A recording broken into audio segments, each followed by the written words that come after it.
ಸತ್ತವರು ಮಾತನಾಡೋದಿಲ್ಲ. ಇದು ನಾವೆಲ್ಲರೂ ನಂಬಿರೋ ಮಾತು. ಮನುಷ್ಯನ ಪ್ರಾಣ ಹೋದ ಮೇಲೆ ಅವನ ಕತೆ ಮುಗಿದೇ ಹೋಯ್ತು ಅಂತ ಎಲ್ಲರೂ ಅಂದುಕೊಳ್ತಾರೆ.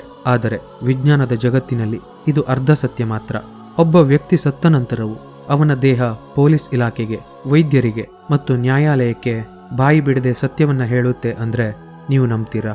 ಹೌದು, ಇದು ಯಾವುದೋ ಹಾರರ್ ಸಿನಿಮಾ ಕಥೆಯಲ್ಲ. ಇದು ಫಾರೆನ್ಸಿಕ್ ಸೈನ್ಸ್ ಅಥವಾ ನ್ಯಾಯವಿಜ್ಞಾನ ಅನ್ನೋ ಅದ್ಭುತ ವಿಜ್ಞಾನದ ಶಕ್ತಿ. ಕೊಲೆಗಾರ ಎಷ್ಟು ಜಾಣನಾಗಿದ್ರು, ಸಾಕ್ಷ್ಯಗಳನ್ನೆಲ್ಲ ನಾಶಪಡಿಸಿದ್ರು, ಸತ್ತ ವ್ಯಕ್ತಿಯ ದೇಹವು ತನ್ನ ಮೇಲೆ ನಡೆದ ಅನ್ಯಾಯವನ್ನ ವಿಜ್ಞಾನದ ಭಾಷೆಯಲ್ಲಿ ವಿವರಿಸುತ್ತೆ. ಪ್ರತಿ ನಿಗೂಢ ಕೊಲೆಯ ಪ್ರಕರಣದಲ್ಲಿ ಅಥವಾ ಸಂಶಯಾಸ್ಪದ ಸಾವಿನ ಹಿಂದೆ ಒಂದು ದೊಡ್ಡ ಪ್ರಶ್ನೆ ಇರುತ್ತೆ. ಆ ಸಮಯದಲ್ಲಿ ನಿಜವಾಗಿ ಏನಾಯಿತು? ಸತ್ಯ ಯಾರಿಗೆ ಗೊತ್ತು?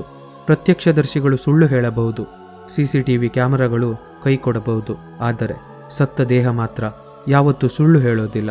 ಮನುಷ್ಯನ ದೇಹ ಬದುಕಿದ್ದಾಗ ಅನುಭವಿಸಿದ ನೋವು, ಆ ಕೊನೆಯ ಕ್ಷಣದ ಹೋರಾಟ ಎಲ್ಲವೂ ತನ್ನ ಅಂಗಾಂಗಗಳಲ್ಲಿ ದಾಖಲಿಸಿಟ್ಟುಕೊಂಡಿರುತ್ತೆ.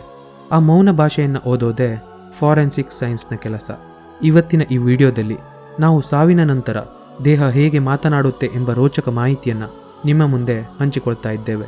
ಸೊ ವಿಡಿಯೋ ತುಂಬ ಇಂಟ್ರೆಸ್ಟಿಂಗ್ ಆಗಿರುತ್ತೆ, ಹಾಗಾಗಿ ಕೊನೆ ತನಕ ನೋಡಿ.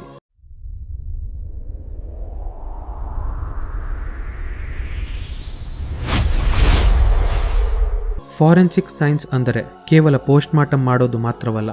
ಇದು ಭೌತಶಾಸ್ತ್ರ, ರಸಾಯನಶಾಸ್ತ್ರ, ಜೀವಶಾಸ್ತ್ರ ಮತ್ತು ಕಂಪ್ಯೂಟರ್ ವಿಜ್ಞಾನಗಳ ಸಮ್ಮಿಲನ. ಒಬ್ಬ ವ್ಯಕ್ತಿ ಸತ್ತಾಗ ಪೊಲೀಸರ ಮುಂದೆ ಸಾಲು ಸಾಲು ಪ್ರಶ್ನೆಗಳಿರುತ್ತೆ. ಇದು ಕೊಲೆನಾ, ಆತ್ಮಹತ್ಯೆನಾ ಅಥವಾ ಕೇವಲ ಆಕಸ್ಮಿಕ ಅಪಘಾತನ? ಈ ಎಲ್ಲ ಪ್ರಶ್ನೆಗಳಿಗೆ ಉತ್ತರಿಸಲು ವಿಜ್ಞಾನಿಗಳು ದೇಹದ ಪ್ರತಿಯೊಂದು ಕಣವನ್ನು ಪರೀಕ್ಷೆ ಮಾಡ್ತಾರೆ. ಅಪರಾಧ ನಡೆದ ಜಾಗದಲ್ಲಿ ಸಿಗುವ ಒಂದು ಸಣ್ಣ ದಾರದ ಎಳೆ ಅಥವಾ ಮಣ್ಣಿನ ಕಣ ಕೂಡ ಫಾರೆನ್ಸಿಕ್ ವಿಜ್ಞಾನದಲ್ಲಿ ಮಹತ್ವದ ಪಾತ್ರ ವಹಿಸುತ್ತೆ. ವಿಜ್ಞಾನವು ಇಲ್ಲಿ ತನಿಖಾಧಿಕಾರಿಯ ಕಣ್ಣಾಗಿ ಕೆಲಸ ಮಾಡುತ್ತೆ. ಯಾವುದೇ ಕ್ರಿಮಿನಲ್ ಪ್ರಕರಣದಲ್ಲಿ ಟೈಮ್ ಆಫ್ ಡೆತ್ ಅಂದರೆ ವ್ಯಕ್ತಿ ಸತ್ತ ಸಮಯ ಅತ್ಯಂತ ಮುಖ್ಯವಾಗಿರುತ್ತೆ. ವ್ಯಕ್ತಿ ಯಾವಾಗ ಸತ್ತ ಅನ್ನೋದು ಗೊತ್ತಾದರೆ ಆ ಸಮಯದಲ್ಲಿ ಕೊಲೆಗಾರ ಎಲ್ಲಿದ್ದ ಎಂಬುದನ್ನು ಪತ್ತೆ ಹಚ್ಚೋಕೆ ಸುಲಭವಾಗುತ್ತೆ. ಕೊಲೆಗಾರ ಎಷ್ಟೇ ನಾಟಕವಾಡಿದ್ರೂ ದೇಹದ ಒಳಗಿನ ಜೈವಿಕ ಗಡಿಯಾರ ಸುಳ್ಳು ಹೇಳೋದಿಲ್ಲ. ವ್ಯಕ್ತಿ ಸತ್ತ ತಕ್ಷಣ ದೇಹದಲ್ಲಿ ರಾಸಾಯನಿಕ ಬದಲಾವಣೆಗಳು ಶುರುವಾಗಿ ಬಿಡುತ್ತೆ. ಆ ಬದಲಾವಣೆಗಳನ್ನು ಸ್ಟಡಿ ಮಾಡೋ ಮೂಲಕ ಫಾರೆನ್ಸಿಕ್ ತಜ್ಞರು ಎಕ್ಸಾಕ್ಟ್ ಸಮಯವನ್ನು ಪತ್ತೆ ಹಚ್ಚುತ್ತಾರೆ. ನಮ್ಮ ದೇಹ ಬದುಕಿದ್ದಾಗ ಸರಾಸರಿ 37 ಡಿಗ್ರಿ ಸೆಲ್ಸಿಯಸ್ ಟೆಂಪರೇಚರ್ ಕಾಪಾಡಿಕೊಳ್ಳುತ್ತೆ. ಆದರೆ ಹೃದಯ ಬಡಿತ ನಿಂತ ತಕ್ಷಣ ದೇಹ ಉಷ್ಣತೆಯನ್ನು ಉತ್ಪಾದಿಸೋದು ನಿಲ್ಲಿಸಿಬಿಡುತ್ತೆ. ಪರಿಸರದ ಟೆಂಪರೇಚರ್ಗೆ ಅನುಗುಣವಾಗಿ ದೇಹ ನಿಧಾನವಾಗಿ ತಣ್ಣಗಾಗಲು ಶುರುವಾಗುತ್ತೆ. ಸಾಮಾನ್ಯವಾಗಿ ಪ್ರತಿ ಗಂಟೆಗೆ ಸುಮಾರು 0.8ರಿಂದ 1 ಡಿಗ್ರಿ ಸೆಲ್ಸಿಯಸ್ ಉಷ್ಣತೆ ಕಡಿಮೆಯಾಗ್ತಾ ಹೋಗುತ್ತೆ. ಈ ಪ್ರಕ್ರಿಯೆಯನ್ನು ವಿಜ್ಞಾನದಲ್ಲಿ ಅಲ್ಗೋರ್ ಮೋರ್ಟಿಸ್ ಎಂದು ಹೇಳುತ್ತಾರೆ. ಮೃತದೇಹದ ಟೆಂಪರೇಚರ್ ಪರೀಕ್ಷೆ ಮಾಡೋ ಮೂಲಕ ವ್ಯಕ್ತಿ ಸತ್ತು ಎಷ್ಟು ಗಂಟೆಗಳಾಗಿದೆ ಅನ್ನೋದನ್ನು ಡಾಕ್ಟರ್ಸ್ಗಳು ಅಂದಾಜು ಮಾಡ್ತಾರೆ. ದೇಹದ ತಣ್ಣಗಿನ ಸ್ಪರ್ಶವೇ ಅಲ್ಲಿ ಮೊದಲ ಸಾಕ್ಷಿಯಾಗಿರುತ್ತೆ. ಸತ್ತ ಕೆಲವು ಗಂಟೆಗಳ ನಂತರ ದೇಹವು ಮರಗಟ್ಟಲು ಅಥವಾ ಗಟ್ಟಿಯಾಗಲು ಪ್ರಾರಂಭವಾಗುತ್ತೆ. ಆ ಪ್ರಕ್ರಿಯೆಗೆ ರಿಗೋರ್ ಮೋರ್ಟಿಸ್ ಎಂದು ಹೇಳುತ್ತಾರೆ. ನಮ್ಮ ಮಜಲ್ಗಳಲ್ಲಿ ATP ಎಂಬ ರಾಸಾಯನಿಕ ಅಂಶವು ಖಾಲಿಯಾಗ್ತಾ ಹೋದಾಗ ಮಜಲ್ಗಳು ಗಟ್ಟಿಯಾಗಿ ಬಿಡುತ್ತೆ. ಇದು ಮೊದಲು ಕಣ್ಣಿನ ರೆಪ್ಪೆ ಮತ್ತು ದವಡೆಯಿಂದ ಶುರುವಾಗಿ ನಂತರ ಕೈಕಾಲುಗಳಿಗೆ ಹರಡುತ್ತೆ. ಸುಮಾರು 12 ಗಂಟೆಗಳ ಕಾಲ ದೇಹ ಸಂಪೂರ್ಣ ಗಟ್ಟಿಯಾಗಿ ನಂತರ ಮತ್ತೆ ನಿಧಾನವಾಗಿ ಸಾಫ್ಟ್ ಆಗುತ್ತೆ. ಈ ಗಟ್ಟಿತನದ ಹಂತವನ್ನು ನೋಡಿಯೇ ಸಾವು ನಡೆದು ಎಷ್ಟು ಸಮಯವಾಗಿರಬಹುದು ಅನ್ನೋದನ್ನು ಡಾಕ್ಟರ್ಸ್ಗಳು ಎಕ್ಸಾಕ್ಟ್ ಆಗಿ ಹೇಳ್ತಾರೆ. ಹೃದಯದ ಪಂಪಿಂಗ್ ನಿಂತ ಮೇಲೆ ರಕ್ತವು ಗ್ರಾವಿಟಿ ಕಾರಣದಿಂದ ದೇಹದ ಕೆಳಭಾಗಕ್ಕೆ ಬಂದು ಸ್ಟೋರ್ ಆಗುತ್ತೆ. ಇದರಿಂದ ದೇಹದ ಮೇಲೆ ಕೆಂಪು ಅಥವಾ ನೀಲಿ ಬಣ್ಣದ ಕಲೆಗಳು ಕಾಣಿಸಿಕೊಳ್ಳುತ್ತೆ. ಇದನ್ನು ಲಿವರ್ ಮೋರ್ಟಿಸ್ ಎಂದು ಹೇಳ್ತಾರೆ. ಈ ಕಲೆಗಳು ತುಂಬ ಇಂಪಾರ್ಟೆಂಟ್. ಯಾಕೆ ಅಂದರೆ ವ್ಯಕ್ತಿಯು ಪ್ರಾಣ ಬಿಟ್ಟ ಮೇಲೆ ಬೇರೆ ಕಡೆ ಶಿಫ್ಟ್ ಮಾಡಿದ್ದಾರಾ ಅನ್ನೋದು ಇದು ತಿಳಿಸುತ್ತೆ. ಒಂದು ವೇಳೆ ವ್ಯಕ್ತಿ ಬೆನ್ನ ಮೇಲೆ ಮಲಗಿದ್ದು ಕಲೆಗಳು ಹೊಟ್ಟೆಯ ಭಾಗದಲ್ಲಿದ್ದರೆ ಸತ್ತ ಮೇಲೆ ಶವವನ್ನು ಯಾರೋ ತಿರುಗಿಸಿ ಹಾಕಿದ್ದಾರೆ ಎಂದು ಅರ್ಥವಾಗುತ್ತೆ. ಅಂದರೆ ಶವ ಬಿದ್ದಿರುವ ಸ್ಥಿತಿಯೇ ಕೊಲೆಗಾರನ ಹಾದಿಯನ್ನು ತೋರಿಸಿಕೊಡುತ್ತೆ. ಇನ್ನು ಸಮಯ ಗೊತ್ತಾದ ಮೇಲೆ ಮುಂದೆ ಇರೋ ಪ್ರಶ್ನೆ ಏನು ಅಂದರೆ ಸಾವು ಹೇಗೆ ಸಂಭವಿಸಿತು ಅಂತ. ದೇಹದ ಮೇಲಿನ ಪ್ರತಿಯೊಂದು ಗಾಯವು ಒಂದು ಕತೆ ಹೇಳುತ್ತೆ. ಚಾಕುವಿನಿಂದ ಇರಿದ ಗಾಯವಿದ್ದರೆ ಅದು ಎಷ್ಟು ಆಳವಾಗಿದೆ ಮತ್ತು ಯಾವ ಕೋನದಲ್ಲಿದೆ ಎಂಬುದನ್ನು ನೋಡಲಾಗುತ್ತೆ. ಒಂದು ವೇಳೆ ಅದು ಆತ್ಮಹತ್ಯೆಯಾಗಿದ್ದರೆ ಗಾಯಗಳು ಒಂದು ರೀತಿಯಲ್ಲಿರುತ್ತೆ. ಅದೇ ಕೊಲೆಯಾಗಿದ್ದರೆ ರಕ್ಷಣಾತ್ಮಕ ಗಾಯಗಳು ಕೈಗಳ ಮೇಲೆ ಇರುತ್ತೆ. ಅಂದರೆ ಬದುಕಲು ಹೋರಾಡುವಾಗ ಆದ ಗಾಯಗಳು ಕೊಲೆಗಾರನ ಅಟ್ಟಹಾಸವನ್ನು ಸಾರಿ ಸಾರಿ ಹೇಳುತ್ತೆ. ಇನ್ನು ಗಂಟಲ ಮೇಲಿನ ಗುರುತುಗಳು ಉಸಿರುಗಟ್ಟಿಸಿ ಸಾಯಿಸಲಾಗಿದೆಯಾ ಅಥವಾ ನೇಣು ಹಾಕಿಕೊಳ್ಳಲಾಗಿದೆಯಾ ಅನ್ನೋದನ್ನು ಸ್ಪಷ್ಟಪಡಿಸುತ್ತೆ. ಹೊರಗಿನಿಂದ ಏನು ಕಾಣಿಸದೇ ಇದ್ದಾಗ ಸತ್ಯವನ್ನು ತಿಳಿಯಲು ವೈದ್ಯರು ಪೋಸ್ಟ್ಮಾರ್ಟಮ್ ಅಥವಾ ಶವ ಪರೀಕ್ಷೆ ಮಾಡ್ತಾರೆ.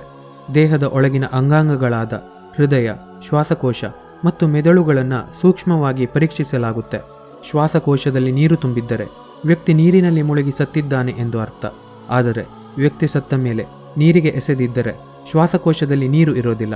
ಹಾಗೆ ಹೊಟ್ಟೆಯಲ್ಲಿರುವ ಅರ್ಧ ಜೀರ್ಣವಾದ ಆಹಾರವು ವ್ಯಕ್ತಿ ಸಾಯುವ ಮೊದಲು ಏನು ತಿಂದಿದ್ದ ಮತ್ತು ತಿಂದ ಎಷ್ಟು ಸಮಯದ ನಂತರ ಸಾವು ಸಂಭವಿಸಿತು ಎಂಬುದಕ್ಕೆ ಪ್ರೂಫ್ ನೀಡುತ್ತೆ. ಕೆಲವೊಮ್ಮೆ ಶರೀರದ ಮೇಲೆ ಒಂದೇ ಒಂದು ಗಾಯದ ಗುರುತು ಇರೋದಿಲ್ಲ.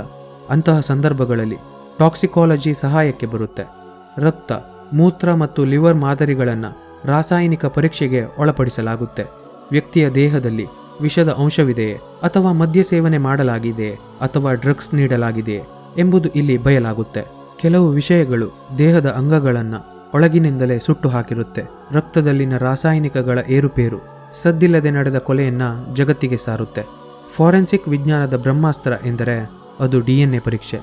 ಅಪರಾಧ ನಡೆದ ಜಾಗದಲ್ಲಿ ಸಿಗುವ ಒಂದು ಚಿಕ್ಕ ತಲೆ ಕೂದಲು, ಉಗುರಿನ ಚೂರು ಅಥವಾ ಬೆವರಿನ ಹನಿ ಸಾಕು. ಇವುಗಳಿಂದ ಪಡೆಯುವ DNA ಮಾದರಿಯನ್ನ ಆರೋಪಿಯ DNA ಜೊತೆ ಹೋಲಿಕೆ ಮಾಡಲಾಗುತ್ತೆ. ಮನುಷ್ಯ ಸುಳ್ಳು ಹೇಳಬಹುದು, ಆದರೆ ಅವನ ಜೀನ್ ಮಾತ್ರ ಸುಳ್ಳು ಹೇಳಲು ಸಾಧ್ಯವೇ ಇಲ್ಲ. ಹಳೆಯ ಮತ್ತು ಕೊಳೆತ ದೇಹಗಳಿಂದಲೂ DNA ತೆಗೆಯಬಹುದು. ಇದು ತಪ್ಪಿಸಿಕೊಳ್ಳಲು ಯತ್ನಿಸುವ ಅಪರಾಧಿಗೆ ನೀಡುವ ಅಂತಿಮ ಹೊಡೆತ. ಕೇಳಲು ವಿಚಿತ್ರ ಅನಿಸಬಹುದು, ಆದರೆ ಸತ್ತ ದೇಹದ ಮೇಲೆ ಬರುವ ನೊಣ ಮತ್ತು ಹುಳುಗಳು ಕೂಡ ತನಿಖೆಯಲ್ಲಿ ನೆರವಾಗಿ ಬಿಡುತ್ತೆ. ಇದನ್ನು ಫಾರೆನ್ಸಿಕ್ ಎಂಟೋಮಾಲಜಿ ಎಂದು ಕರೀತಾರೆ. ವ್ಯಕ್ತಿ ಸತ್ತ ಕೆಲವೇ ನಿಮಿಷಗಳಲ್ಲಿ ಕೆಲವು ಜಾತಿಯ ನೊಣಗಳು ದೇಹದ ಮೇಲೆ ಮೊಟ್ಟೆ ಇಡುತ್ತೆ. ಆ ಮೊಟ್ಟೆಗಳು ಲಾರ್ವಾಗಳಾಗಿ ಬೆಳೆಯುವ ಹಂತವನ್ನು ನೋಡಿ ಸಾವು ನಡೆದು ಎಷ್ಟು ದಿನಗಳು ಅಥವಾ ವಾರಗಳಾಗಿವೆ ಎಂದು ವಿಜ್ಞಾನಿಗಳು ಲೆಕ್ಕ ಹಾಕ್ತಾರೆ. ಪ್ರಕೃತಿಯ ಈ ಸಣ್ಣ ಜೀವಿಗಳು ಕೂಡ ಸತ್ಯದ ಪರವಾಗಿ ಸಾಕ್ಷಿಯನ್ನು ನುಡಿಯುತ್ತೆ.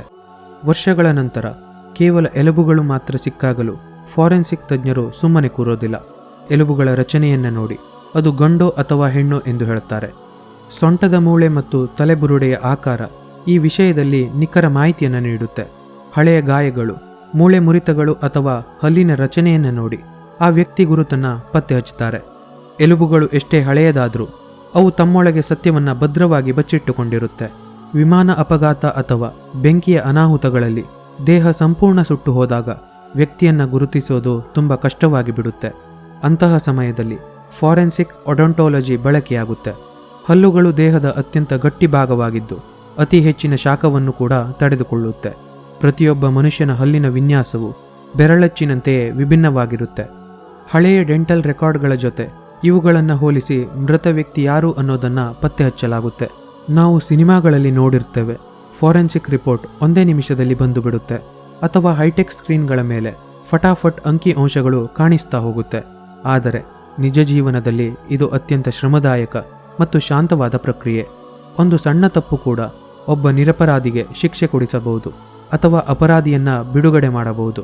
ಹಾಗಾಗಿ ಫಾರೆನ್ಸಿಕ್ ತಜ್ಞರು ಅತ್ಯಂತ ಎಚ್ಚರಿಕೆಯಿಂದ ವಿಜ್ಞಾನದ ತತ್ವಗಳ ಆಧಾರದ ಮೇಲೆ ವರದಿ ಮಾಡ್ತಾರೆ. ಕೊನೆಯದಾಗಿ ಹೇಳಬೇಕು ಅಂದರೆ, ಫಾರೆನ್ಸಿಕ್ ವಿಜ್ಞಾನವು ಸತ್ತವರಿಗೂ ನ್ಯಾಯ ಕೊಡಿಸುವ ಒಂದು ಮಾಧ್ಯಮ. ಸತ್ತ ವ್ಯಕ್ತಿ ಮತ್ತೆ ಬಂದು ತನ್ನ ಮೇಲೆ ನಡೆದ ಅನ್ಯಾಯವನ್ನು ಹೇಳಲು ಸಾಧ್ಯವಿಲ್ಲದಿರಬಹುದು, ಆದರೆ ವಿಜ್ಞಾನವು ಆ ವ್ಯಕ್ತಿಗೆ ಧ್ವನಿಯಾಗುತ್ತೆ.